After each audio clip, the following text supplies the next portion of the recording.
So welcome to another MPOWR Talk, recorded live here at our LA headquarters, where we are constantly transforming how sales professionals, entrepreneurs, and high achievers like yourself are growing, thinking, and embracing change. So when you think of tech has changed everything. Just in a matter of 5 years, think about the advances. 5 years ago, what didn't we have? ChatGPT, okay? AI, as they call it. The models weren't accessible to regular people like us, right? In 10 years, what's the difference? What wasn't around? Huh? Waymo wasn't around, okay. In 20 years, what wasn't around? Internet. 20 years ago. Internet. 2006 and 7, right around there, 2005. What wasn't around? A lot wasn't around because 2007, since the iPhone, everything is advanced. Do you know you're holding, yes, even you Android people, are holding technology that could have powered the first space launch in your hands. And that's amazing to think about. But technology in itself has changed a lot, but we're still human beings with the same genetic makeup that we had 200,000 years ago or more. If you think about that, the truth is that it's changed how we communicate, how we operate, how we deal with one another. But all the tools in the world does not affect your expertise or mastery. Think about this. Any random person, I could walk up with a chisel and a hammer and a piece of stone. Can they create a masterpiece? Probably not. Most likely not. You have to have years of experience in it. So tools alone don't give you shit. It's knowing how to use the tools that make you a master at what you do at your craft. Right now, you can walk into Home Depot, it's filled with tools, but do you know how to use every single one of them the right way to create a home, a project, or whatever? So harnessing the power of those tools will get you mastery. Think about it. It's the same AI. You have the same AI I have. You have the same platform that I could use. You have the same social media channels that I have, that anybody has. That's not what makes it a difference. It's how you utilize them. And don't talk about, I don't have time. It's being able to use and harness that. Right now, there are people coming into social media.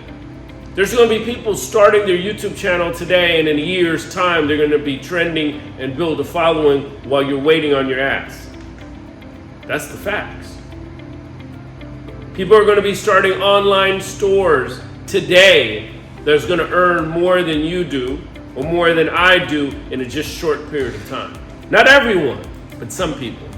So when you talk about tech, you really need to consider tech with purpose. There's this young woman who runs for the New York mayoral race. She's a woman of color.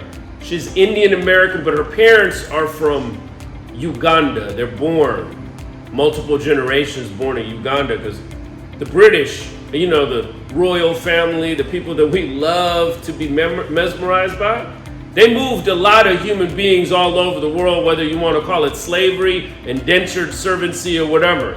In this particular case, her ancestors were brought there to work the railroad system. So she was a smart cookie, you could say. An accomplished woman, you could say. She graduated from Harvard with a master's degree and Yale with a law degree. Pretty sharp, I would say, right? She ran for the mayoral race back when there was nobody to look like her to run for the mayoral race. Now, oddly enough, the gentleman who is showing that they're high on the polls right now is also the same lineage as her, an American of Indian descent that happens to be from Uganda. And he's winning this particular race, it looks like. But in her case, she badly lost this mayoral race. Enough to set most people back and go, oh, I give up. But during her campaigning, she was going to public schools.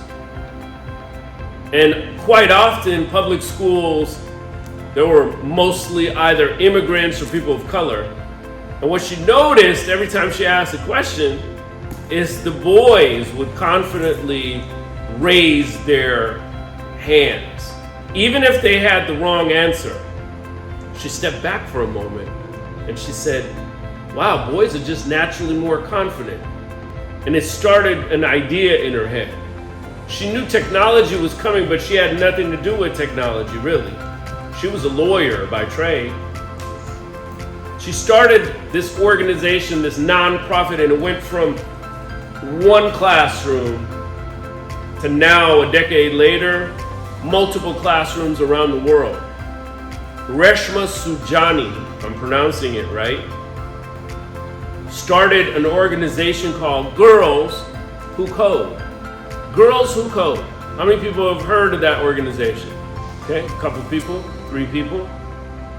500,000 girls have gone through, and a few boys, have gone through this organization. And today, there's classrooms all over the world to teach it. One person's idea. And some of the top tech companies in the world have graduates from Girls Who Code. Think about that. It's just a short span of life as an organization. And today, they get all types of donations and government grants and all of this. It's not something that she seeked out, but kind of seeked out to her. She didn't build an app, she built access. Access that was powerful. So this is a great example of tech with purpose, purpose-driven tech.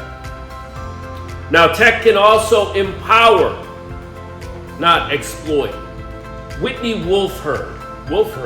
This is pretty funny because in her early 20s, she co-founded Tinder. But she was often ignored and sometimes humiliated by the other founders and leadership. Now, distraught because she didn't come from a tech background, she helped co-found this company, but she was pushed out. She actually left embarrassed and ridiculed. She could have stopped when many people would have just pulled back.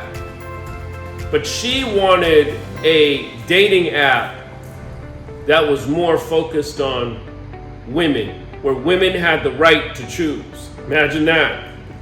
Women having the right to choose who they're going to date? Wow. So she created what? What app did she create? Bumble. You know. I laid that one down so he can walk into it. So Bumble created and gave the women the ability to pick and choose. Quite extraordinary because all the dating apps were men focused, but Bumble took a tumble and turned it around. Turned it around so that you would have the ability to pick and choose. And she also put in AI so you wouldn't get harassed. No woman in the world wants to get harassed. You want to go and have the ability to pick and choose. Harassment is a big deal because you just want to work sometimes and you want to be able to look at your options, right? And then she instituted safety measures in it, you know, using algorithms that would pick and go, oh, this person's predatory. You know, think about that. Those are the things that men weren't thinking about when they were designing. So she instituted that, and today, Bumble is worth billions of dollars, and she became the youngest self-made billionaire at age 31. She didn't shy away from it. She's like, I'm going to create it for us, by us, using the means and measures that I know that women will feel safer and secure. Are there dating apps out there that are not safe and secure and all kinds of stuff happen with women? You can't guarantee it, but at least she was forward thinking in that aspect. So, can technology be harnessed and used and built with values? Absolutely. We've seen great examples of that. And we've seen not so great examples of that when companies don't have that.